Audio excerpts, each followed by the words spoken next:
ਪਿਆਰੇ ਵਿਦਿਆਰਥੀਓ, ਸਾਰਿਆਂ ਨੂੰ ਪਿਆਰ ਭਰੀ ਸਤਿ ਸ਼੍ਰੀ ਅਕਾਲ। ਮੈਂ ਨਵਦੀਪ ਕੌਰ ਪੰਜਾਬ ਸਕੂਲ ਸਿੱਖਿਆ ਬੋਰਡ ਅਧੀਨ government senior secondary school Kanike Bangar ਵਿਖੇ ਬਤੌਰ ਹੈਲਥ ਕੇਅਰ ਵੋਕੇਸ਼ਨਲ ਟ੍ਰੇਨਰ ਦੀ ਸੇਵਾ ਨਿਭਾ ਰਹੀ ਹਾਂ। ਜਿਵੇਂ ਕਿ ਤੁਹਾਨੂੰ ਪਤਾ ਹੈ ਕਿ NSDC ਵੱਲੋਂ ਚਲਾਏ ਗਏ ਪ੍ਰੋਜੈਕਟ NSQF ਅਧੀਨ ਤੁਸੀਂ ਸਾਰੇ ਵੱਖ-ਵੱਖ ਵਿਸ਼ੇ ਪੜ੍ਹ ਰਹੇ ਹੋ। ਬੱਚਿਓ, ਜਿਵੇਂ ਤੁਹਾਨੂੰ ਪਤਾ ਹੈ ਕਿ ਕਰੋਨਾ ਵਾਇਰਸ ਦੇ ਚੱਲਦਿਆਂ ਸਕੂਲ ਅਜੇ ਨਹੀਂ ਖੁੱਲ੍ਹੇ, ਪਰ ਫਿਰ ਵੀ ਵਿਦਿਆਰਥੀਆਂ ਦੀ ਪੜ੍ਹਾਈ ਜਾਰੀ ਆ। ਪੰਜਾਬ ਦੇ ਟੀਚਰਸ ਵੱਖਰੇ ਮਾਧਿਅਮ ਦੀ ਵਰਤੋਂ ਕਰਕੇ ਬੱਚਿਆਂ ਨੂੰ ਪੜ੍ਹਾਈ ਕਰਾ ਰਹੇ ਨੇ। ਇਸੇ ਤਰ੍ਹਾਂ ਪੰਜਾਬ ਸਕੂਲ ਸਿੱਖਿਆ ਬੋਰਡ ਦੇ ਮੁਹਿੰਮ ਅਧੀਨ ਇਸ ਵੀਡੀਓ ਰਾਹੀਂ ਮੈਂ ਤੁਹਾਨੂੰ 11ਵੀਂ ਕਲਾਸ ਦੇ ਟੌਪਿਕ ਕਮਿਊਨੀਕੇਸ਼ਨ ਸਟਾਈਲ ਬਾਰੇ ਆਪਣੀ ਜਾਣਕਾਰੀ ਦੇਵਾਂਗੀ, ਆਪਣੇ ਵਿਚਾਰ ਤੁਹਾਡੇ ਸਾਹਮਣੇ ਰੱਖਾਂਗੀ। ਬੱਚੇ, ਇਸ ਸਾਲ NSQF ਸਬਜੈਕਟ ਦੇ ਨਾਲ ਇੰਪਲੋਏਬਿਲਟੀ ਸਕਿੱਲਸ ਸਬਜੈਕਟ ਨੂੰ ਵੀ ਐਡ ਕੀਤਾ ਗਿਆ ਹੈ। ਇੰਪਲੋਏਬਿਲਟੀ ਸਕਿੱਲਸ ਸਬਜੈਕਟ ਕੀ ਆ ਜਾਂ ਅਸੀਂ ਇਸ ਵਿੱਚੋਂ ਕੀ ਸਿੱਖਦੇ ਹਾਂ? ਇਸ ਵਿੱਚ ਅਸੀਂ good communication, motivation, initiative, leadership, dependability, following instructions, team work, ਇਹ ਸਾਰਾ ਕੁਛ ਅਸੀਂ ਜਿਹੜਾ ਹੈ ਇੰਪਲੋਏਬਿਲਟੀ ਸਕਿੱਲਸ ਵਿੱਚੋਂ ਸਿੱਖਦੇ ਹੈਗੇ ਹਾਂ। ਕਿਵੇਂ ਅਸੀਂ ਪਲੈਨਿੰਗ ਕਰਨੀ ਆ ਜਾਂ ਸੈਲਫ ਮੈਨੇਜਮੈਂਟ ਕਿਵੇਂ ਕਰਨੀ ਆ, ਕਿਸੇ ਪ੍ਰੋਬਲਮ ਨੂੰ ਸੋਲਵ ਕਿੱਦਾਂ ਕਰਨਾ ਵਾ, ਕਿਵੇਂ ਈਜ਼ੀ ਮੈਥਡ ਯੂਜ਼ ਕਰਨੇ ਆ ਸੋਲਵ ਕਰਨ ਵਾਸਤੇ ਪ੍ਰੋਬਲਮ ਨੂੰ, ਇਹ ਸਾਰਾ ਇੰਪਲੋਏਬਿਲਟੀ ਸਕਿੱਲਸ ਵਿੱਚ ਆਉਂਦਾ ਵਾ। ਜਾਂ ਜਦੋਂ ਅਸੀਂ ਕਿਸੇ ਜੋਬ ਦੀ ਇੰਟਰਵਿਊ ਲਈ ਜਾਂਦੇ ਹਾਂ, ਅਸੀਂ ਕਿਸੇ ਨਾਲ ਕਿਵੇਂ ਸੰਚਾਰ ਕਰਨਾ, ਕਿਵੇਂ ਗੱਲਬਾਤ ਕਰਨਾ, ਕਿਹੜੀ ਟਾਈਪ ਦੀ ਅਸੀਂ ਕਮਿਊਨੀਕੇਸ਼ਨ ਅਸੀਂ ਯੂਜ਼ ਕਰਨੀ ਆ, ਉਹ ਸਾਰਾ ਅਸੀਂ ਇੰਪਲੋਏਬਿਲਟੀ ਵਿੱਚੋਂ ਸਿੱਖਦੇ ਹਾਂ। ਜੋ ਮੇਰਾ ਅੱਜ ਦਾ ਟੌਪਿਕ ਆ 11ਵੀਂ ਕਲਾਸ ਦਾ ਕਮਿਊਨੀਕੇਸ਼ਨ ਸਟਾਈਲ, ਉਹ ਵੀ ਇੰਪਲੋਏਬਿਲਟੀ ਸਕਿੱਲਸ ਵਿੱਚੋਂ ਹੀ ਲਿਆ ਗਿਆ ਹੈ। ਕਮਿਊਨੀਕੇਸ਼ਨ ਸਟਾਈਲ ਦਾ ਮਤਲਬ ਹੈ ਸੰਚਾਰ ਦੇ ਸਹੀ ਅਤੇ ਵੱਖ-ਵੱਖ ਤਰੀਕੇ। ਬੱਚੇ, ਇੱਥੇ ਤੁਹਾਨੂੰ ਸਭ ਤੋਂ ਪਹਿਲਾਂ ਪਤਾ ਹੋਣਾ ਚਾਹੀਦਾ ਕਿ ਕਮਿਊਨੀਕੇਸ਼ਨ ਸ਼ਬਦ ਦਾ ਕੀ ਮਤਲਬ ਹੈ। ਕਮਿਊਨੀਕੇਸ਼ਨ ਸ਼ਬਦ ਲਾਤੀਨੀ ਸ਼ਬਦ ਸੰਚਾਰ ਤੋਂ ਆਇਆ ਹੈ, ਜਿਸ ਦਾ ਅਰਥ ਹੈ ਸਾਂਝ ਕਰਨਾ। ਇਸ ਵਿੱਚ ਇੱਕ ਜਾਂ ਇੱਕ ਤੋਂ ਵੱਧ ਵਿਅਕਤੀ ਆਪਸ ਵਿੱਚ ਆਪਣੇ ਵਿਚਾਰ, ਜਾਣਕਾਰੀ ਸਾਂਝੀ ਕਰਦੇ ਨੇ। ਅੱਗੇ ਬੱਚੇ, ਇਹਦੇ ਵਿੱਚ ਹੈਗੀਆਂ ਨੇ ਕਮਿਊਨੀਕੇਸ਼ਨ ਦੀਆਂ ਟਾਈਪਸ। ਕਮਿਊਨੀਕੇਸ਼ਨ ਦੋ ਤਰ੍ਹਾਂ ਦਾ ਹੈਗਾ ਵਾ, ਵਰਬਲ ਕਮਿਊਨੀਕੇਸ਼ਨ ਅਤੇ non verbal communication. Verbal communication ਜਿਹਨੂੰ ਅਸੀਂ ਪੰਜਾਬੀ ਵਿੱਚ ਜ਼ੁਬਾਨੀ ਸੰਚਾਰ ਵੀ ਕਹਿ ਲੈਂਦੇ ਹਾਂ। ਇਸ ਵਿੱਚ ਅਸੀਂ ਆਪਣੇ ਆਪ ਆਮਣੇ ਸਾਹਮਣੇ ਆਪਣੇ ਵਿਚਾਰ ਪੇਸ਼ ਕਰਦੇ ਨੇ। ਉਦਾਹਰਨ ਦੇ ਤੌਰ 'ਤੇ ਅਸੀਂ ਘਰ ਵਿੱਚ ਪਰਿਵਾਰਕ ਮੈਂਬਰ ਨਾਲ ਗੱਲ ਕਰਦੇ ਹਾਂ, ਠੀਕ ਆ, ਉਹ ਵੀ ਜਿਸ ਨਾਲ ਅਸੀਂ ਗੱਲ ਕਰਦੇ ਉਹ ਵੀ ਸਾਡੇ ਸਾਹਮਣੇ ਹੁੰਦਾ। ਭਾਸ਼ਾ ਰਾਹੀਂ ਲੋਕਾਂ ਨਾਲ ਗੱਲ ਕਰਨਾ। ਕਲਾਸਰੂਮ ਦੀ ਸਿਖਲਾਈ, ਜਿੱਦਾਂ ਕਲਾਸ ਵਿੱਚ ਟੀਚਰ ਖੜ੍ਹ ਕੇ ਕੋਈ ਟੌਪਿਕ ਸਮਝਾਉਂਦਾ ਵਾ ਅਤੇ ਬੱਚੇ ਸਾਹਮਣੇ ਬੈਠ ਕੇ ਸੁਣਦੇ ਨੇ। ਕਾਰੋਬਾਰੀ ਵਿਚਾਰ ਵਟਾਂਦਰੇ, ਜਨਤਕ ਭਾਸ਼ਣ, ਇਹ ਸਾਰੀਆਂ ਉਦਾਹਰਨਾਂ ਹੈਗੀਆਂ ਨੇ ਵਰਬਲ ਕਮਿਊਨੀਕੇਸ਼ਨ ਦੀਆਂ। ਬੱਚੇ, ਸੈਕਿੰਡ ਟਾਈਪ ਹੈਗੀ ਆ ਨੋਨ ਵਰਬਲ ਕਮਿਊਨੀਕੇਸ਼ਨ। ਇਸ ਨੂੰ ਪੰਜਾਬੀ ਵਿੱਚ ਗੈਰ ਜ਼ਬਾਨੀ ਸੰਚਾਰ ਕਿਹਾ ਜਾਂਦਾ ਹੈ। ਗੈਰ ਜ਼ਬਾਨੀ ਸੰਚਾਰ ਉਹ ਸੰਦੇਸ਼ ਆ ਜੋ ਅਸੀਂ ਦੂਜਿਆਂ ਨੂੰ ਬਿਨਾਂ ਕਿਸੇ ਸ਼ਬਦ ਦੀ ਵਰਤੋਂ ਕੀਤੇ ਭੇਜਦੇ ਹਾਂ। ਉਦਾਹਰਨ ਦੇ ਤੌਰ 'ਤੇ ਕੋਈ ਸੰਦੇਸ਼ ਹੋ ਗਿਆ, ਕੋਈ ਸੰਕੇਤ ਹੋ ਗਿਆ, ਜਾਂ ਇਸ਼ਾਰੇ ਹੋ ਗਏ, ਜਾਂ ਸਰੀਰ ਦੇ ਆਸਨ ਦੁਆਰਾ। ਬੱਚੇ, ਜਿਵੇਂ ਇਹਦੇ ਵਿੱਚ ਐਗਜ਼ਾਮਪਲਸ ਹੋਰ ਵੀ ਹੈਗੀਆਂ ਵਾ, ਜਿਵੇਂ ਅਸੀਂ ਅੱਖਾਂ ਦਾ ਇਸ਼ਾਰਾ ਕਰਦੇ ਹਾਂ ਜਾਂ ਹੈਂਡਸ਼ੇਕ ਕਰਦੇ ਹਾਂ। ਸਭ ਤੋਂ ਮੇਨ ਐਗਜ਼ਾਮਪਲ ਇਹਦੇ ਵਿੱਚ ਹੈਗੀ ਆ ਵੀ ਜਦੋਂ ਅਸੀਂ ਵੇਖੋ ਖੁਸ਼ ਹੁੰਦੇ ਹਾਂ ਅਤੇ ਸਾਡੇ ਚਿਹਰੇ 'ਤੇ ਸਾਡੇ ਫੇਸ 'ਤੇ ਸਮਾਈਲ ਹੁੰਦੀ ਆ, ਅਤੇ ਜਦੋਂ ਅਸੀਂ ਗੁੱਸੇ ਵਿੱਚ ਹੁੰਦੇ ਹਾਂ ਅਤੇ ਸਾਡੇ ਫੇਸ 'ਤੇ ਗੁੱਸੇ ਵਾਲੇ ਹੀ ਹਾਵ ਭਾਵ ਨਜ਼ਰ ਆਉਂਦੇ ਨੇ, ਅਤੇ ਸਾਡਾ ਫੇਸ ਵੇਖ ਕੇ ਦੂਸਰਾ ਵਿਅਕਤੀ ਆਟੋਮੈਟਿਕਲੀ ਸਮਝ ਜਾਂਦਾ ਕਿ ਇਹ ਵਿਅਕਤੀ ਗੁੱਸੇ ਵਿੱਚ ਆ। ਇਹ ਸਾਰੀਆਂ ਜਿਹੜੀਆਂ ਕਿ ਸਾਇੰਸ ਹੈਗੇ ਨੇ ਜਾਂ ਸੰਕੇਤ ਹੈਗੇ ਨੇ, ਇਹ ਜਿਹਦੀ ਉਦਾਹਰਨ ਹੈਗੇ ਨੇ ਨੋਨ ਵਰਬਲ ਕਮਿਊਨੀਕੇਸ਼ਨ ਦੇ। ਉਸ ਤੋਂ ਅੱਗੇ ਬੱਚੇ, ਸਾਡਾ ਅੱਜ ਦਾ ਜਿਹੜਾ ਮੇਨ ਟੌਪਿਕ ਹੈਗਾ ਕਮਿਊਨੀਕੇਸ਼ਨ ਸਟਾਈਲ ਅਸਰਟਿਵਨੈਸ। ਉਹਦੇ ਵਿੱਚ ਸਭ ਤੋਂ ਪਹਿਲਾਂ ਆਉਂਦੀ ਆ ਡੈਫੀਨੇਸ਼ਨ। ਡੈਫੀਨੇਸ਼ਨ ਹੈ communication style is a way in which a person interact and exchange his her information with others. ਕਹਿੰਦੇ ਇਹ ਇੱਕ ਤਰੀਕਾ ਹੈਗਾ ਜਿਸ ਵਿੱਚ ਇੱਕ ਵਿਅਕਤੀ ਸਹੀ ਢੰਗ ਨਾਲ ਦੂਸਰੇ ਵਿਅਕਤੀ ਨਾਲ ਆਪਣੇ ਵਿਚਾਰ, ਆਪਣੀ ਜਾਣਕਾਰੀ ਸਾਂਝੀ ਕਰਦਾ ਵਾ। ਕਹਿੰਦੇ ਜੇ ਅਸੀਂ ਸਹੀ ਤਰੀਕੇ ਨਾਲ ਸੰਚਾਰ ਕਰਾਂਗੇ, ਸਹੀ ਤਰੀਕਾ ਜਾਂ ਸੰਚਾਰ ਦਾ ਵਰਤਾਂਗੇ ਤਾਂ ਲੋਕਾਂ ਨੂੰ ਆਪਣੀ ਗੱਲ ਸਮਝਣਾ ਹੋਣਾ ਬਹੁਤ ਹੀ ਸੌਖਾ ਹੋ ਜਾਏਗਾ ਅਤੇ ਉਹਨਾਂ ਨੂੰ ਜਵਾਬ ਦੇਣਾ ਵੀ ਸੌਖਾ ਹੋਏਗਾ। ਉਸ ਤੋਂ ਅੱਗੇ ਬੱਚੇ ਹੈਗਾ ਵਾ ਇਹਦੀਆਂ ਟਾਈਪਸ ਆਫ ਕਮਿਊਨੀਕੇਸ਼ਨ।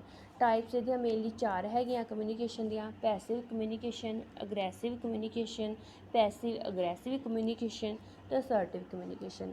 ਸਭ ਤੋਂ ਪਹਿਲਾਂ ਬੱਚੇ ਹੈਗੀ ਆ ਪੈਸਿਵ ਕਮਿਊਨੀਕੇਸ਼ਨ। ਇਹ ਇੱਕ ਉਹ ਕਿ ਟਾਈਪ ਹੈਗੀ ਆ ਜਾਂ ਕਿ ਵਿਅਕਤੀ ਵਿੱਚ ਉਹ ਵਾਲੇ ਕਰੈਕਟਰ ਹੋਣਗੇ ਵੀ ਉਹ ਜਿਸ ਵਿੱਚ ਇਹ ਵਾਲੀ ਟਾਈਪ ਹੋਏਗੀ, ਉਹਦੇ ਜਿਹੜੇ ਸਾਇੰਸ ਹੋਣਗੇ ਵੀ ਵਿਅਕਤੀ ਢਾਲੂ ਸੁਭਾਅ ਵਾਲਾ ਹੋਵੇਗਾ, ਰੋਅਬ ਮੰਨਣ ਵਾਲਾ ਹੋਵੇਗਾ, ਲੜਾਈ ਤੋਂ ਡਰਨ ਵਾਲਾ ਹੋਵੇਗਾ, ਠੀਕ ਹੈ। ਮਤਲਬ ਕਿ ਗੁੱਸਾ ਤੇ ਆਏਗਾ ਬਟ ਉਹ ਆਪਣੇ ਆਪ ਨੂੰ ਐਡਜਸਟ ਕਰ ਲਏਗਾ, ਥੋੜਾ ਢਾਲ ਲਏਗਾ ਕੁਛ ਟਾਈਮ ਬਾਅਦ। ਸੈਕਿੰਡ ਬੱਚੇ ਹੈਗੀ aggressive. Aggressive A for anger, A for aggressive. ਮਤਲਬ ਕਿ ਅਗਰੈਸਿਵ ਦਾ ਮੀਨਿੰਗ ਹੈਗਾ ਬਹੁਤ ਗੁੱਸੇ ਵਾਲਾ, ਜਿਵੇਂ ਐਂਗਰ ਦਾ ਮਤਲਬ ਹੈਗਾ ਗੁੱਸਾ ਆਉਣਾ, ਅਤੇ ਇੱਦਾਂ ਹੀ ਅਗਰੈਸਿਵ ਦਾ ਮਤਲਬ ਹੈਗਾ ਗੁੱਸੇ ਵਾਲਾ। ਮਤਲਬ ਇਹ ਉਹ ਵਿਅਕਤੀ ਹੁੰਦੇ ਆ ਜਿਨ੍ਹਾਂ ਵਿੱਚ ਬਹੁਤ ਜ਼ਿਆਦਾ ਗੁੱਸਾ ਆਉਂਦਾ, ਐਕਸਾਈਟਡ ਹੁੰਦੇ ਨੇ, ਉਹਨਾਂ 'ਚ ਇੱਕ ਪੈਸ਼ਨ ਹੁੰਦਾ ਕਿ ਉਹਨਾਂ ਨੇ ਹਰ ਹਾਲਤ ਵਿੱਚ ਉਹ ਕੰਮ ਨੂੰ ਕਰਨਾ ਵਾ ਅਤੇ ਜਿੱਤਣਾ ਵਾ, ਠੀਕ ਹੈ ਨਾ। ਤਾਂ ਉਹ ਦੂਸਰਿਆਂ ਦੀ ਇੱਜ਼ਤ ਕਰਦੇ ਨੇ, ਮਤਲਬ ਕਿ ਛੋਟੀ ਛੋਟੀ ਗੱਲ 'ਤੇ ਉਹਨਾਂ ਨੂੰ ਗੁੱਸਾ ਆ ਜਾਂਦਾ ਅਤੇ ਉਹ ਬਹੁਤ ਜ਼ਿਆਦਾ ਐਕਸਾਈਟਡ ਹੋ ਜਾਂਦੇ ਨੇ। ਥਰਡ ਹੈਗਾ ਪੈਸਿਵ ਅਗਰੈਸਿਵ ਕਮਿਊਨੀਕੇਸ਼ਨ। ਬੱਚੇ ਜਿਵੇਂ ਤੁਹਾਨੂੰ ਮੈਂ ਉੱਪਰ ਦੱਸਿਆ ਸੀ, ਪਹਿਲੀ ਟਾਈਪ ਪੈਸਿਵ ਕਮਿਊਨੀਕੇਸ਼ਨ, ਸੈਕਿੰਡ ਦੱਸੀ ਅਗਰੈਸਿਵ ਕਮਿਊਨੀਕੇਸ਼ਨ। ਇਹਦੇ ਵਿੱਚ ਹੁਣ ਦੋਨਾਂ ਦਾ ਕੰਬੀਨੇਸ਼ਨ ਆ ਗਿਆ, ਪੈਸਿਵ ਅਤੇ ਅਗਰੈਸਿਵ ਕਮਿਊਨੀਕੇਸ਼ਨ ਦਾ। ਮਤਲਬ ਇਹ ਉਹ ਵਿਅਕਤੀ ਹੋਣਗੇ ਜਿਨ੍ਹਾਂ ਵਿੱਚ ਢਾਲੂ ਸੁਭਾਅ ਵੀ ਹੋਊਗਾ ਅਤੇ ਗੁੱਸੇ ਵਾਲਾ ਵੀ ਹੋਊਗਾ, ਮਤਲਬ ਗੁੱਸਾ ਵੀ ਆਏਗਾ ਅਤੇ ਆਪਣੇ ਆਪ ਨੂੰ ਐਡਜਸਟ ਵੀ ਕਰ ਲੈਣਗੇ। ਫੋਰਥ ਬੱਚੇ ਇਹਦੇ ਵਿੱਚ ਮੇਨ ਟਾਈਪ ਹੈਗੀ ਆ ਅਸਰਟਿਵ ਕਮਿਊਨੀਕੇਸ਼ਨ, ਜਿਹੜੀ ਸਭ ਤੋਂ ਹੀ ਬੈਸਟ ਟਾਈਪ ਆ ਕਮਿਊਨੀਕੇਸ਼ਨ ਦੀ, ਇੱਕ ਗੁੱਡ ਟਾਈਪ ਹੈਗੀ ਆ ਕਮਿਊਨੀਕੇਸ਼ਨ ਦੀ। ਇਹਦੇ ਵਿੱਚ ਕੀ ਹੁੰਦਾ ਕਿ ਇਹਨੂੰ ਹੀ ਜਾਂ ਪੰਜਾਬੀ 'ਚ ਜੇ ਮੈਂ ਕਹਾਂ ਤਾਂ ਇਹ ਅਸਰਟਿਵ ਕਮਿਊਨੀਕੇਸ਼ਨ ਦਾ ਮਤਲਬ ਹੈਗਾ ਸੰਤੁਲਿਤ ਵਿਅਕਤੀ, ਜਿਸ ਵਿੱਚ ਧੀਰਜ ਹੋਵੇ, ਸਬਰ ਸੰਤੋਖ ਹੋਵੇ, ਦੂਸਰਿਆਂ ਨੂੰ ਇੱਜ਼ਤ ਦੇਣ ਵਾਲਾ ਹੋਵੇ ਅਤੇ ਆਪਣਾ ਵੀ ਸਵੈ ਅਭਿਮਾਨ ਜਿਹੜਾ ਕਾਇਮ ਰੱਖਣ ਵਾਲਾ ਹੋਵੇ। ਇਹਦੀ ਅੱਗੇ ਬੱਚੇ ਡੈਫੀਨੇਸ਼ਨ ਆਪਾਂ ਪੜ੍ਹਦੇ ਹਾਂ। ਡੈਫੀਨੇਸ਼ਨ ਹੈਗੀ ਆ, it involves expressing your views without disrespecting others and also communicating with your opinions and wishes clearly. In this, a communicator maintain a balance between your needs and other needs. ਕਹਿੰਦੇ ਕੀ ਹੈਗਾ ਕਿ ਇਹ ਇੱਕ ਸਭ ਤੋਂ ਚੰਗਾ ਤਰੀਕਾ ਹੈਗਾ ਵਾ, ਜਿਸ ਵਿੱਚ ਦੂਸਰਿਆਂ ਦੀ ਵੀ ਇੱਜ਼ਤ ਕਰਦੇ ਹਾਂ ਅਤੇ ਅਸੀਂ ਆਪਣੇ ਵਿਚਾਰ ਵੀ ਰੱਖਦੇ ਹਾਂ, ਦੂਸਰਿਆਂ ਨੂੰ ਖੁੱਲ੍ਹ ਕੇ ਆਪਣੇ ਵਿਚਾਰ ਦੱਸਦੇ ਹਾਂ ਅਤੇ ਦੂਸਰਿਆਂ ਦੇ ਅਤੇ ਆਪਣੀਆਂ ਦੇ ਜ਼ਰੂਰਤਾਂ ਵਿੱਚ ਬੈਲੈਂਸ ਰੱਖਦੇ ਹੈਗੇ ਆ। ਇਹਦੇ ਵਿੱਚ ਬੱਚੇ ਨਾਲ ਤੁਹਾਨੂੰ ਇੱਕ ਐਗਜ਼ਾਮਪਲ ਦੇਵਾਂਗੇ ਜਿਹਦੇ ਨਾਲ ਤੁਹਾਨੂੰ ਹੋਰ ਵੀ ਸੌਖਾ ਹੋ ਜਾਏਗਾ ਇਹਨੂੰ ਸਮਝਣਾ, ਅਸਰਟਿਵ ਕਮਿਊਨੀਕੇਸ਼ਨ ਨੂੰ। ਐਗਜ਼ਾਮਪਲ ਕੀ ਆ, if they receive the incorrect order at the restaurant they would tell the server I think my order is incorrect, I order. ਮੰਨ ਲਓ ਕੋਈ ਵਿਅਕਤੀ ਜਿਹੜਾ ਬਾਹਰ ਗਿਆ ਵਾ, ਘਰ ਤੋਂ ਬਾਹਰ ਰੈਸਟੋਰੈਂਟ 'ਤੇ ਖਾਣਾ ਖਾਣ ਗਿਆ ਵਾ, ਉਹਨੇ ਕੋਈ ਵੀ ਚੀਜ਼ ਆਰਡਰ ਕੀਤੀ ਆ, ਕੋਈ ਵੀ ਆਪਣਾ ਕੋਈ ਟੀ ਕੌਫੀ ਕੁਛ ਵੀ ਆਰਡਰ ਕੀਤਾ ਹੈਗਾ ਵਾ, ਅਤੇ ਜਦੋਂ ਉਹਨੂੰ ਵੇਟਰ ਜਿਹੜਾ ਵਾ ਸਰਵ ਕਰਨ ਆਇਆ ਤਾਂ ਉਹਨੇ ਦੇਖਿਆ ਵੀ ਇਹ ਕੁਛ ਹੋਰ ਲੈ ਆਇਆ ਵਾ, ਮਤਲਬ ਗਲਤ ਆਰਡਰ ਉਹਨੇ ਸਰਵ ਕਰਤਾ ਵਾ। ਅਤੇ ਜਿਹੜਾ ਤਾਂ ਵਿਅਕਤੀ ਹੁਣ ਗੁੱਸੇ ਵਾਲਾ ਹੋਏਗਾ ਅਤੇ ਉਹ ਪੂਰੇ ਚਲਾ ਕੇ ਪੂਰੇ ਗੁੱਸੇ ਦੇ ਨਾਲ ਉਹਨੂੰ ਵੇਟਰ ਨੂੰ ਕਹੇਗਾ ਵੀ ਇਹ ਤੂੰ ਕੀ ਕੀਤਾ, ਇਹ ਮੇਰਾ ਆਰਡਰ ਨਹੀਂ ਸੀ, ਤੂੰ ਇਹ ਆਰਡਰ ਲੈ ਆ। ਅਤੇ ਜਿਹੜਾ ਹੋਏਗਾ ਅਸਰਟਿਵ ਕਮਿਊਨੀਕੇਸ਼ਨ ਵਾਲਾ, ਉਹ ਬੜੇ ਹੀ ਪੋਲਾਈਟ ਵੇ 'ਚ ਬੜੇ ਨਿਮਰਤਾ ਦੇ ਨਾਲ ਕਹੇਗਾ ਆਈ think my order is incorrect, ਕਿ ਮੈਂ ਇਹ ਆਰਡਰ ਨਹੀਂ ਹੀ ਕੀਤਾ। ਇਹ ਤੋਂ ਬੱਚੇ ਪਤਾ ਲੱਗਦਾ ਕਿ ਉਹ ਵਿਅਕਤੀ ਕਿੰਨੇ ਹੀ ਸਬਰ ਸੰਤੋਖ ਵਾਲੇ ਹੋਣਗੇ। ਨੈਕਸਟ ਬੱਚੇ ਹੈਗਾ ਕਰੈਕਟਰਿਸਟਿਕ ਆਫ ਅਸਰਟਿਵ ਕਮਿਊਨੀਕੇਟਰ, ਮਤਲਬ ਕੀ ਕਰੈਕਟਰਿਸਟਿਕ ਹੋਣੀਆਂ ਚਾਹੀਦੀਆਂ ਨੇ ਅਸਰਟਿਵ ਕਮਿਊਨੀਕੇਸ਼ਨ ਦੀਆਂ। ਸਭ ਤੋਂ ਫਸਟ ਹੈਗੀ ਆ have A good I contact and posture. ਮਤਲਬ ਕਿ ਸਾਡੇ ਵਿੱਚ ਇਹ ਇੱਕ ਬਹੁਤ ਹੀ ਗੁੱਡ ਸਾਈਨ ਹੋਣਾ ਚਾਹੀਦਾ ਕਿ ਜਦੋਂ ਅਸੀਂ ਕਿਸੇ ਦੇ ਨਾਲ ਗੱਲ ਕਰਦੇ ਹਾਂ ਜਾਂ ਜਦੋਂ ਸਾਨੂੰ ਕੋਈ ਸਮਝਾਉਂਦਾ ਪਿਆ ਵਾ ਅਤੇ ਅਸੀਂ ਉਹਨਾਂ ਦੇ ਨਾਲ ਆਈ ਟੂ ਆਈ ਕੰਟੈਕਟ ਮੇਨਟੇਨ ਕਰੀਏ।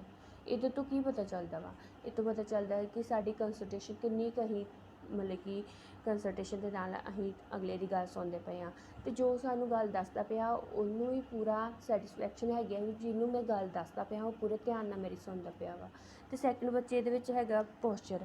ਜਦੋਂ ਵੀ ਅਸੀਂ ਬੈਠਦੇ ਹਾਂ, ਮੰਨ ਲਓ ਕਲਾਸਰੂਮ ਵਿੱਚ ਹੀ ਬੈਠੇ ਹਾਂ ਤਾਂ ਅਸੀਂ ਬਿਲਕੁਲ ਸਹੀ ਢੰਗ ਦੇ ਨਾਲ ਬੈਠਣਾ ਵਾ, ਗੁੱਡ ਪੋਸਚਰ ਨਾਲ ਬੈਠਣਾ ਵਾ। ਜਦੋਂ ਸਾਨੂੰ ਟੀਚਰ ਕਲਾਸ 'ਚ ਪੜ੍ਹਾ ਰਿਹਾ ਅਤੇ ਇਹ ਨਹੀਂ ਕਿ ਅਸੀਂ ਆਪਣੀਆਂ ਕੋਈ ਅਲੱਗ ਹੀ ਮੂਵਮੈਂਟਸ ਕਰਦੇ ਹੋਈਏ, ਕੋਈ ਹੱਥ ਦੇ ਨਾਲ, ਕੋਈ ਪੈਰ ਦੇ ਨਾਲ, ਬਿਲਕੁਲ ਸਹੀ ਜਿਹੜਾ ਪੋਸਚਰ ਆ ਸਾਡਾ ਹੋਣਾ ਚਾਹੀਦਾ ਵਾ। ਸੈਕਿੰਡ ਹੈਗਾ ਸਪੀਕ ਇਨ ਅ ਕਾਮ ਕਲੀਅਰ ਟੋਨ ਆਫ ਵੋਇਸ। ਹਮੇਸ਼ਾ ਹੀ ਸਾਨੂੰ ਜਿਹੜਾ ਕਾਮ ਵਿੱਚ ਮਤਲਬ ਕਿ ਧੀਰਜ ਦੇ ਨਾਲ ਬੋਲਣਾ ਚਾਹੀਦਾ, ਸੰਜਮ ਦੇ ਨਾਲ ਬੋਲਣਾ ਚਾਹੀਦਾ, ਅਤੇ ਸਾਡੀ ਜਿਹੜੀ ਵੋਇਸ ਦੀ ਟੋਨ ਆ ਉਹ ਜ਼ਿਆਦਾ ਨਾ ਤਾਂ ਉੱਚੀ ਹੋਣੀ ਚਾਹੀਦੀ ਆ ਅਤੇ ਨਾ ਹੀ ਜ਼ਿਆਦਾ ਛੋਟੀ ਹੋਣੀ ਚਾਹੀਦੀ ਕਿ ਜੋ ਅਸੀਂ ਗੱਲ ਕਹੀਏ ਉਹ ਮੂੰਹ 'ਚ ਹੀ ਰਹਿ ਜੇ। ਕਮ ਸੇ ਕਮ ਇੰਨੀ ਕੁ ਹੋਣੀ ਚਾਹੀਦੀ ਕਿ ਅਸੀਂ ਜੋ ਬੋਲਿਆ ਵਾ ਉਹ ਜੋ ਸੁਣਦਾ ਪਿਆ ਉਹਨੂੰ ਕਲੀਅਰ ਸੁਣੇ। ਥਰਡ ਹੈਗਾ ਲਿਸਨ ਟੂ ਅਦਰਸ। ਇਹ ਇੱਕ ਬਹੁਤ ਹੀ ਗੁੱਡ ਸਾਈਨ ਹੈਗਾ ਬੱਚੇ ਸਾਰਿਆਂ 'ਚ ਹੋਣਾ ਚਾਹੀਦਾ ਵਾ ਕਿ ਜਦੋਂ ਸਾਨੂੰ ਕੋਈ ਗੱਲ ਦੱਸਦਾ ਵਾ, ਸੁਣਾਉਂਦਾ ਪਿਆ ਵਾ, ਅਤੇ ਜੇ ਸਾਨੂੰ ਉਹਦੇ ਵਿੱਚ ਇਨ ਬਿਟਵੀਨ ਲੱਗਦਾ ਵਾ ਕਿ ਸਾਨੂੰ ਇਹ 'ਚ ਡਾਊਟਫੁਲ ਆ, ਅਸੀਂ ਇਹ ਪੁੱਛਣਾ ਵਾ ਇਹਨਾਂ ਨੂੰ, ਅਤੇ ਜਦੋਂ ਉਹ ਸਾਰੀ ਗੱਲ ਕੰਪਲੀਟ ਕਰ ਲੈਂਦੇ ਆ ਉਸ ਤੋਂ ਬਾਅਦ ਆਪਣਾ ਪੁਆਇੰਟ ਰੱਖੋ, ਉਸ ਤੋਂ ਬਾਅਦ ਆਪਣਾ ਕੁਐਸਚਨ ਰੱਖੋ।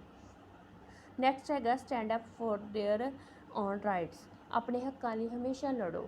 ਇਹ ਨਹੀਂ ਕਿ ਦੱਬ ਕੇ ਰਹਿ ਜਾਓ। ਜੇ ਤੁਹਾਨੂੰ ਕੁਛ ਕਹਿਣ ਦਿਆ ਵਾ ਤਾਂ ਤੁਸੀਂ ਬਸ ਚੁੱਪ ਕਰਕੇ ਬੈਠੇ ਰਹੋ। ਜੋ ਵੀ ਤੁਹਾਡੇ ਮਨ 'ਚ ਆਪਣੇ ਉਹਦੇ ਪ੍ਰਤੀ ਆਈਡੀਆਸ ਹੈਗੇ ਨੇ, ਜੋ ਵੀ ਉਹਦੇ ਪ੍ਰਤੀ ਕੋਈ ਆਪਣੀ ਇਨਫੋਰਮੇਸ਼ਨ ਹੈਗੀ ਆ, ਉਹ ਜ਼ਰੂਰ ਦੱਸੋ ਉਹਨਾਂ ਨੂੰ। ਆਪਣੇ ਮਤਲਬ ਕਿ ਰਾਈਟਸ ਵਾਸਤੇ ਲੜੋ। ਉਸ ਤੋਂ ਅੱਗੇ ਹੈ ਵਾ 3C ਆਉਂਦੇ ਆ ਇਹਦੇ ਵਿੱਚ। ਅਸਰਟਿਵ ਕਮਿਊਨੀਕੇਸ਼ਨ ਵਿੱਚ 3C ਸਟੈਂਡ ਕਰਦੇ ਆ।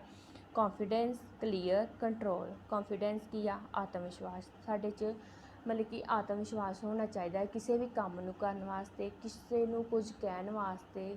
ਕੋਈ ਵੀ ਕੰਮ ਕਰਨਾ ਹੈ ਅਤੇ ਉਹਦੇ ਵਿੱਚ ਸਭ ਤੋਂ ਜ਼ਿਆਦਾ ਸਾਡੇ 'ਚ ਕੀ ਜ਼ਰੂਰੀ ਹੋਣਾ ਚਾਹੀਦਾ? ਕੌਨਫੀਡੈਂਸ। ਸੈਕਿੰਡ ਹੈਗਾ ਕਲੀਅਰ।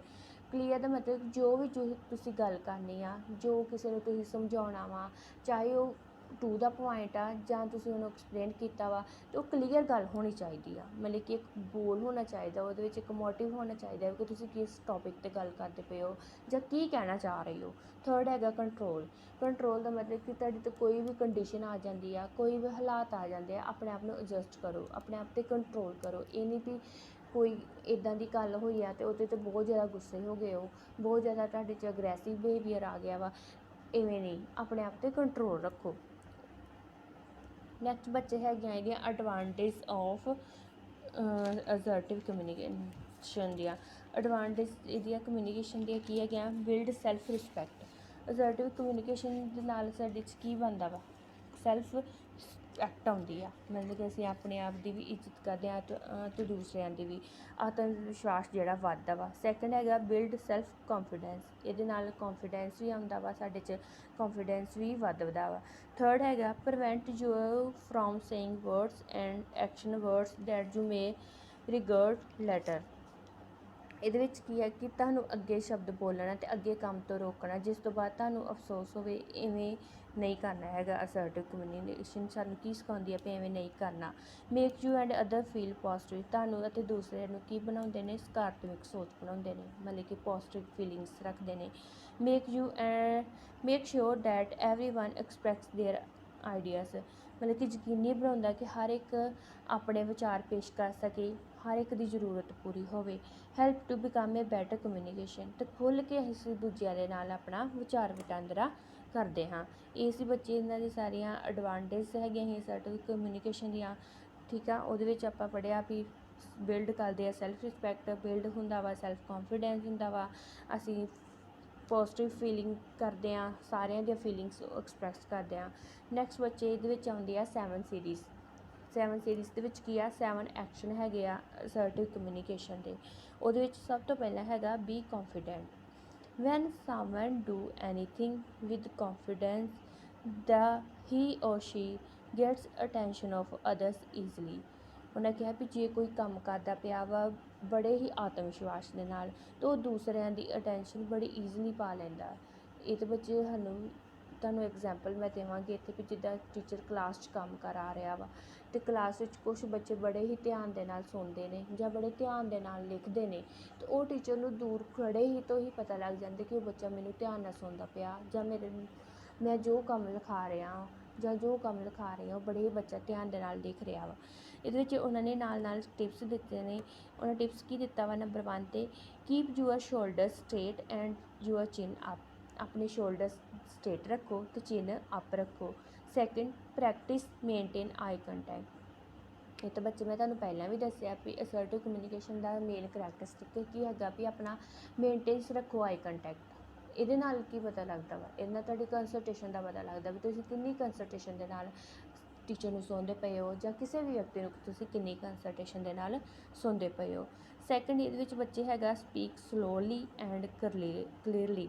ਕਹਿੰਦੇ talking too fast will not give people the time to listen and understand you.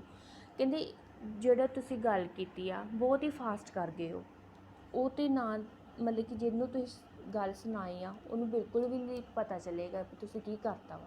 ਠੀਕ ਆ, ਕੀ ਬੋਲ ਲਿਆ ਵਾ, ਅਤੇ ਉਸ ਤੋਂ ਬਾਅਦ ਨਾ ਹੀ ਉਹ ਉਹਨੂੰ ਗੱਲ ਨੂੰ ਅੰਡਰਸਟੈਂਡ ਕਰ ਪਾਏਗਾ ਕਿ ਤੁਸੀਂ ਕੀ ਕਹਿ ਗਏ ਜੇ ਜਾਂ ਕੀ ਮਤਲਬ ਕਿ ਉਹਨਾਂ ਨੂੰ ਪੁੱਛਿਆ ਵਾ। ਮੰਨ ਲਓ ਤੁਸੀਂ ਕੁਐਸਚਨ ਹੀ ਪੁੱਛਿਆ ਕੁਛ ਅਤੇ ਉਹ ਇੰਨੀ ਫਾਸਟ ਬੋਲ ਗਏ ਕਿ ਉਹਨੂੰ ਅਗਲੇ ਨੂੰ ਪਤਾ ਹੀ ਨਹੀਂ ਚੱਲਿਆ, ਜਾਂ ਤੁਸੀਂ ਕੁਛ ਸਮਝਾਉਂਦੇ ਪਏ ਹੋ ਅਤੇ ਉਸ ਤੋਂ ਬਾਅਦ ਤੁਸੀਂ ਇੰਨੀ ਫਾਸਟ ਬੋਲ ਕੇ ਸਮਝਾ ਗਏ ਹੋ। ਅਤੇ ਤੁਸੀਂ ਜੇ ਫੀਡਬੈਕ ਲੈਣੀ ਹੋਵੇ ਕਿਸੇ ਕੋਲ ਵੀ ਹਾਂਜੀ ਬੱਚੇ ਕੀ ਬੋਲਿਆ ਮੈਂ ਜਾਂ ਕੀ ਮੈਂ ਸਮਝਾਇਆ ਉਸ ਨੂੰ ਦੱਸੋ, ਤੇ ਉਹ ਬਿਲਕੁਲ ਨਹੀਂ ਪਤਾ ਲੱਗੇਗਾ ਕਿ ਉਹ ਤੁਹਾਨੂੰ ਕੋਈ ਫੀਡਬੈਕ ਹੀ ਨਹੀਂ ਦੇਣਗੇ, ਕਿਉਂਕਿ ਤੁਸੀਂ ਉਹਨਾਂ ਨੂੰ ਕਲੀਅਰ ਤੁਹਾਡਾ ਸਮਝ ਹੀ ਨਹੀਂ ਆਇਆ ਹੋਏਗਾ।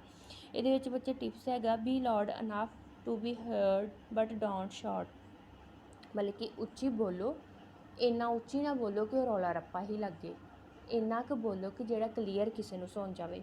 Make short and correct speech, short ਰੱਖੋ ਆਪਣੀ ਸਪੀਚ ਨੂੰ ਅਤੇ ਕਰੈਕਟ ਬੋਲੋ, ਜੋ ਵੀ ਬੋਲਣਾ ਉਹਨੂੰ ਕਲੀਅਰ ਬੋਲੋ, ਅਤੇ ਮਤਲਬ ਕਿ ਜ਼ਿਆਦਾ ਐਕਸਪਲੇਨ ਵੀ ਨਹੀਂ ਕਰਨ ਦੀ ਲੋੜ, ਜੋ ਕਹਿਣਾ ਟੂ ਦੀ ਪੁਆਇੰਟ ਸ਼ੋਰਟ ਚੁਕਾਓ। ਥਰਡ ਹੈਗਾ ਡਰੈਸ ਕਰੈਕਟਲੀ, ਕਹਿੰਦੇ people make judgement based on how we look, ਮਤਲਬ ਕਿ ਪੀਪਲ ਕੀ ਕਰਦੇ ਆ, ਜਜਮੈਂਟ ਕਰਦੇ ਆ ਵੀ ਅਸੀਂ ਜੋ ਵੇਅਰ ਕੀਤਾ ਵਾ, ਜੋ ਅਸੀਂ ਡਰੈਸ ਪਾਈ ਆ, ਉਹ ਤੋਂ ਸਾਡਾ ਪਤਾ ਲੱਗ ਜਾਂਦਾ ਵਾ ਕਿ ਅਸੀਂ ਕਿਹੜੇ ਪ੍ਰੋਫੈਸ਼ਨ ਨੂੰ ਬਿਲੋਂਗ ਕਰਦੇ ਹਾਂ, ਜਾਂ ਆਪਾਂ ਕਿੱਥੇ ਚੱਲੇ ਹਾਂ, ਜਾਂ ਆਪਾਂ ਕਿੱਥੋਂ ਆਏ ਹਾਂ। ਵੇਖੋ ਜਿਵੇਂ ਬੱਚੇ ਤੁਸੀਂ ਸਕੂਲ 'ਚ ਆਉਂਦੇ ਹੋ ਅਤੇ ਤੁਹਾਡੀ ਇੱਕ ਪ੍ਰੋਪਰ ਡਰੈਸ ਅਪ ਆ, ਜਦੋਂ ਤੁਸੀਂ ਆਉਂਦੇ ਹੋ ਘਰੋਂ ਡਰੈਸ ਅਪ ਹੋ ਕੇ, ਬੈਗ ਪਾ ਕੇ ਆਪਣੇ ਸ਼ੋਲਡਰਸ 'ਤੇ, ਅਤੇ ਦੂਰੋਂ ਹੀ ਦੂਸਰੇ ਵਿਅਕਤੀ ਨੂੰ ਪਤਾ ਲੱਗ ਜਾਂਦਾ ਕਿ ਬੱਚਾ ਜਿਹੜਾ ਪ੍ਰੋਪਰ ਡਰੈਸ ਅਪ 'ਚ ਆ ਅਤੇ ਸਕੂਲ ਚੱਲਿਆ ਵਾ। ਮਤਲਬ ਕਿ ਇੱਕ ਡਰੈਸ ਜਿਹੜੀ ਆ ਇੰਡੀਕੇਟਰ ਹੈਗੀ ਆ ਸਾਡੇ ਪ੍ਰੋਫੈਸ਼ਨ ਦੀ, ਕਿਸੇ ਵੀ ਦੀ ਵੀ ਉਹ ਪਤਾ ਚੱਲ ਜਾਂਦਾ ਹੁੰਦਾ ਵੀ ਡਰੈਸ ਤੋਂ ਵੀ ਇਹ ਕਿੱਥੋਂ ਆ ਰਹੇ ਨੇ, ਜਾਂ ਇਹ ਕਿਹੜੇ ਪ੍ਰੋਫੈਸ਼ਨ ਨੂੰ ਬਿਲੋਂਗ ਕਰਦੇ ਨੇ। ਜਿਵੇਂ ਨਰਸਸ ਦੀ ਡਰੈਸ ਤੋਂ ਪਤਾ ਚੱਲ ਜਾਂਦਾ ਵੀ ਕਿ ਨਰਸਸ ਨੇ, ਠੀਕ ਆ। ਇਹਦੇ ਵਿੱਚ ਟਿਪਸ ਕੀ ਦਿੱਤੇ ਹੈਗੇ ਉਹਨਾਂ ਨੇ, dress neatly and correctly according to place and occasion, ਸਾਨੂੰ ਜੋ ਮਤਲਬ ਕਿ ਓਕੇਜ਼ਨ ਹੈਗਾ ਜਾਂ ਜੋ ਪਲੇਸ ਹੈਗੀ ਉਹਦੇ ਹਿਸਾਬ ਨਾਲ ਸਾਨੂੰ ਆਪਣੀ ਡਰੈਸ ਨੀਟ ਅਤੇ ਕਰੈਕਟ ਜਿਹੜੀ ਆ ਪਾਉਣੀ ਚਾਹੀਦੀ ਆ।